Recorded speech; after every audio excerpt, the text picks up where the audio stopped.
Labdien! Šodien es gribētu noprezentēt referātu par tēmu mūsdienīgs studentu IKT iekārtu un datorprogrammu komplekts. Tāds saturs ievads, mērķis un darba uzdevumi, datorprogrammas, datoraprīkojuma īpašības, perifērijas ierīces, skārienjutīgās ierīces, secinājumi un literatūras saraksts. Tātad jēdziens IKT ir informācijas tehnoloģiju paplašināts termins, kas uzsver vienotu sakaru lomu un telekomunikāciju un datoru, kā arī nepieciešamās uzņēmuma programmatūras, starpprogrammatūras integrāciju, uzglabāšanu un audiovizuālie materiāli, kas ļauj lietotājiem piekļūt informācijai, to uzglabāt, pārraidīt, saprast un manipulēt ar to, kas sevišķi ir nepieciešams un svarīgs studentam. Darba uzdevumi un mērķi. Darba mērķis ir iepazīties ar IKT iekārtu veidiem un to īpašībām, to pielietošanu dažādās situācijās un izpētīt mūsdienīgu studentam nepieciešamo IKT iekārtu un datorprogrammu komplektu. Kā arī darba uzdevumi ir iepazīties ar IKT iekārtu sastāvdaļām, noskaidrot, kam pievērst uzmanību, studentam iegādājoties kādu IKT iekārtu. Izpētīt IKT iekārtu veidus, un iepazīstināt gan savus kursabiedrus, gan arī pašam uzzināt par studentiem nepieciešamo noderīgo IKT iekārtu un datorprogrammu komplektu, un beigu beigās analizēt un apkopot iegūtos datus un izdarīt secinājumus. Datorprogrammas. Tātad neatņemama mācību sastāvdaļa priekš studentiem mūsdienās ir datorprogrammas, jeb lietotnes, kuras tie izmanto mācību procesā. Datorprogrammas ir instrukciju saraksts, kas norāda datoram, kas ir jādara. Neviens mūsdienu cilvēks, neviena mūsdienu skola, darbs nevar iedomāties savu dzīvi un darbu bez datorprogrammu lietošanas.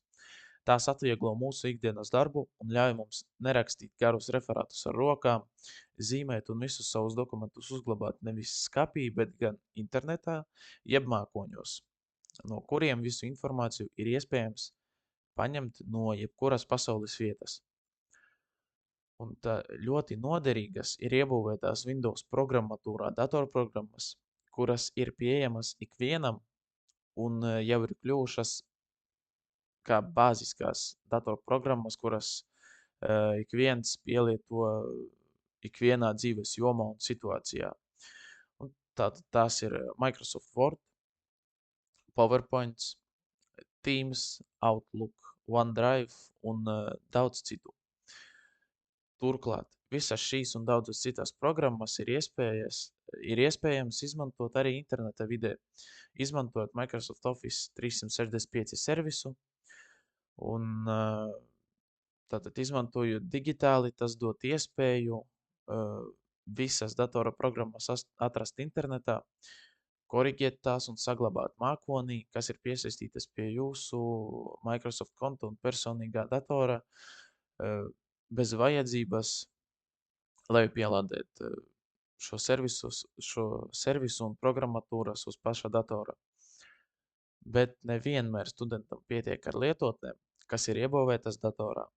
Bieži vien īpaši topošajiem arhitektiem, būvniekiem, dizaineriem un programmētājiem ir nepieciešams pielietot, izmantot daudzas citas lietotnes, kas ir jau daudz prasīgākas un kuras ir obligāti jāinstalē internetā no tam piemērotām tīmekļa vietnēm. Tādas datorprogrammas varētu būt AutoCAD, Scratch, Pythons, kā arī Autodesks un citas.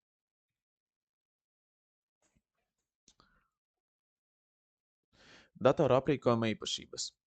Tātad klēpjdatoram tās būtu procesors, augstas veiktspējas 4 kodolu procesors, Intel Core i5 vai i7, operatīvā atmiņa 8 GB vai 16 GB operatīvā atmiņa, videokarte augstākās veiktspējas videokarte augstākās klases GTX vai Radeon sērija un ekrāna izšķirtspēja vēlams vismaz Full HD 1920 uz 1080 pikseliem. Un galda datoram tās būtu processors Intel Core i5 vai AMD Ryzen, operētāja sistēma iOS, Windows, Linux, DOS. Tas ir pēc katra cilvēka gaumes un prioritātēm. Videokarte Nvidia vai AMD Radeon, cietais disks 500 GB 1 terabaits, operatīvā atmiņa 8 GB operatīvā atmiņa. Perifērijas ierīces. Tātad datoram ir izvadierīces un ievadierīces.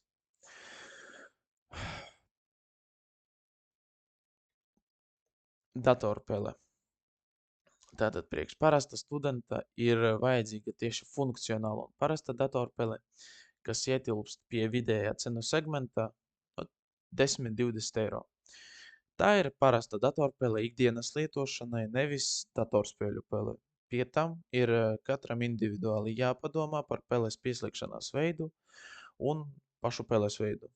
Veikalos ir pieejamas gan peles, kas pieslēdzas ar vadu, gan arī bezvadu datorpeles, kas bieži vien ir daudz ērtākas.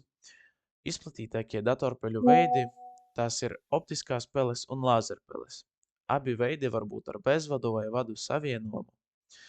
Un optiskā pele ir precīza un vislabāk lietojama uz necaurspīdīgas virsmas, jo pele izstaro gaismu un uztver tās atspīdumu savā koordinātu režģī, tā sauktajā kamerā, lai savas atrašanās un kustības koordinātes nodotu datoram.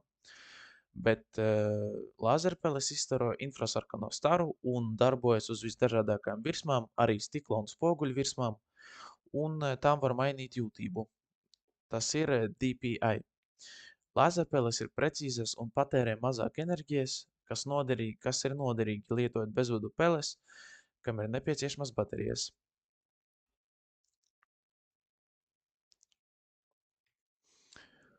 Monitors. Ekrāna tips LED un LCD ir samērā līdzīgas un plaši izmantotas plakano ekrānu tehnoloģijas, bet LED monitoriem ir raksturīga teju perfekta attēla kvalitāte un īpaši labs attēla kontrasts, krāsu kontrasts. Šie monitori ir ekonomiski un dabai draudzīgi, nesatur dzīvsudrabu, halogēnu un svinu. Savukārt LCD monitori ir ļoti viegli, ar spilgtām krāsām, asu attēlu un bez ekrāna mirgoņas. Monitoriem ir zems elektroenerģijas patēriņš. Ekrāna izmērs. Visbiežāk galda monitoru izvēlas 19–27 colu izmērā. Ekrāna veids. Protams, ir jāizvēlas sev piemērotāko no diviem ekrāna veidiem – glancēts vai matēts. Glancēts ekrāns ir iecienīta izvēle lietošanai mājās. Salīdzinot ar matēto ekrānu, tam ir raksturīgs izteiktāks attēla kontrasts, spilgtākas krāsas un attēla asums. Savukārt matētais ekrāns maksimāli novērš gaismas atspīdumu, to vienmērīgi it kā izkaisot, un tas ir lieliski piemērots darbam ar dokumentiem un grāmatvedības sistēmām, tāpēc raksturīgs biznesa klases monitoriem. Izšķirtspēja. Lai baudītu Full HD skatīšanās iespējas, vislabāk ir izvēlēties vismaz 1920×1080 pikseļu izšķirtspējas kvalitāti. Reakcijas laiks. Reakcijas laiks nosaka ekrāna spēju reaģēt uz attēla izmaiņām, to mēra milisekundēs. Priekš studijām lielu lomu tas nespēlē, tāpēc droši var ņemt ar video reakcijas laiku. Printeris. Tātad ir divi printeru veidi. Lāzerprinteris un tintes printeris. Lāzerprinteris atveido informāciju uz papīra ar lāzera stara palīdzību.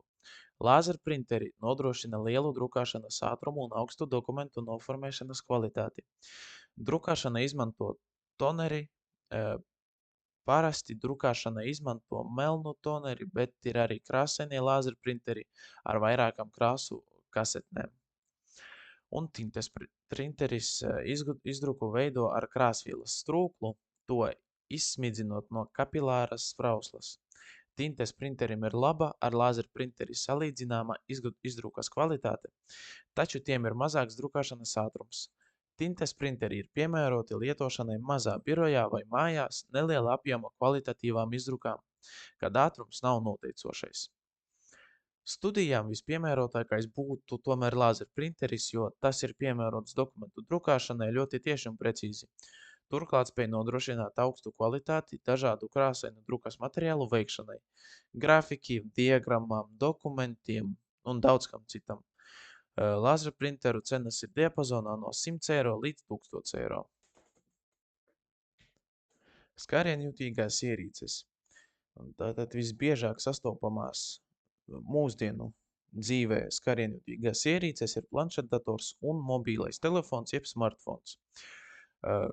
Planšetdators un mobīlais telefons ir ļoti līdzīgas ierīces, kuras ir viena par otru labākas, bet neskatoties, ka planšetdatoram ir lielāks ekrans, tomēr mobīlais telefons ir daudz ērtāks un ergonomiskāks.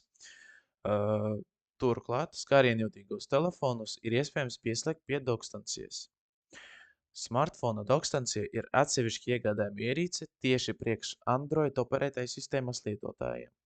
Šī iekārta dod tik vienam Android operētājas sistēmas lietotājam pie sava mobilā telefona pieslēgt gan klaviatūru, gan peli, gan ekrānu un citas perifērijas ierīces, iekārtas un tā tālāk.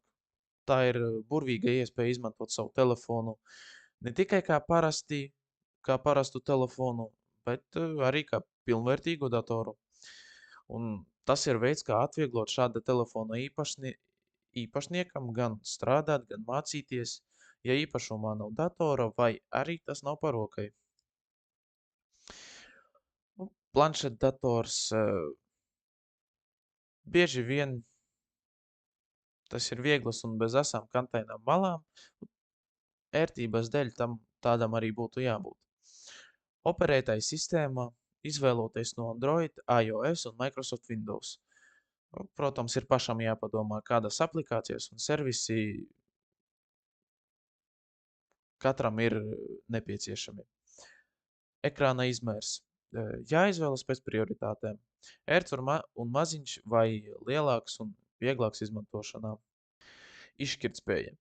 Visizplatītākās izšķirtspējas ir 1224 uz 600 pikseļiem, tas ir 7 colu planšetēm, 1280 uz 1800 pikseļiem, tas ir 7 līdz 10 colu planšetēm, un 1920 uz 1200 pikseļiem, tas ir 10,1 plus un vairāk colu planšetēm. Operatīvā atmiņa. Zelta vidusceļš būs 2 gigabaiti, bet obligāti ir jāskatās uz ne mazāk kā 1,5 gigabaiti operatīvās atmiņas. Un atmiņa, kur jūs glabājat savus failus, bildes un citas lietas, tātad liela apjoma failu saglabāšanai, ir jāizvēlas ierīce ar lielāku iebūvēto atmiņu, protams. Smartphones. Operētāja sistēma no Android, iOS un Windows Phone operētāja sistēmām un jāizvēlas pēc budžeta un personīgas gaumes, kas kam ir pievilcīgāks. Ekrāns.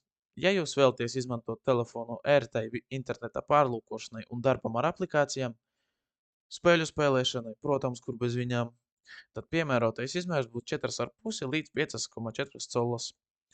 Procesors 4 kodolu, ja nepieciešams jaudīgs telefons, bet 2 kodolu ir arī pieļaujams, ja tas tiks izmantots pārsvarā tikai sakaru uzturēšanai un nekādam nopietnam darbam. Operatīvā atmiņa. Zelta vidusceļš būs 2 gigabaiti, bet 1,5 gigabaits ir arī pieļaujams. Ne mazāk par to.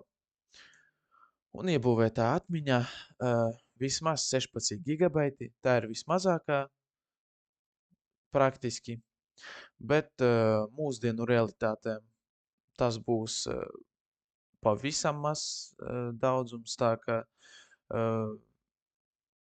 ieteiktāk būtu vai nu 64 gigabaiti, ja nav tik lielu darba apjomu, bet jau perfektais ir 128. Tas pats zelta vidusceļš būtu 128 gigabaiti un uz augšu. Baterija ieteicams skatīties uz modeļiem ar vismaz 2,5 tūkstoši mAh baterijas kapacitāti. Nobeigumā secinājumos vēlētos pateikt, ka labs IKT iekārtu komplekts nenozīmē to, ka tas būs ļoti dārgs. Ir ļoti svarīgi izprast un izanalizēt, pēc kādiem parametriem ir jāskatās ierīce, lai par samērā labu cenu varētu iegādāties jums piemērotu un funkcionāli labu iekārtu, kas nevienmēr būs tik laba kā augšējā segmenta prece, protams, bet būs atbilstoša jūsu vajadzībai un nolūkiem. Tomēr mūsdienās šo iekārtu ir milzīgs daudzums, un katrai ierīcei ir savas priekšrocības, sliktās puses. Tāpēc prast orientēties IKT ierīču īpašībās un pārzinot to funkciju un nolūku lietošanu ir svarīgi, kā arī zināt to, kas katram personīgi ir svarīgāks, ērtāks un izdevīgāks. Izmantotā literatūra, un paldies par jūsu uzmanību!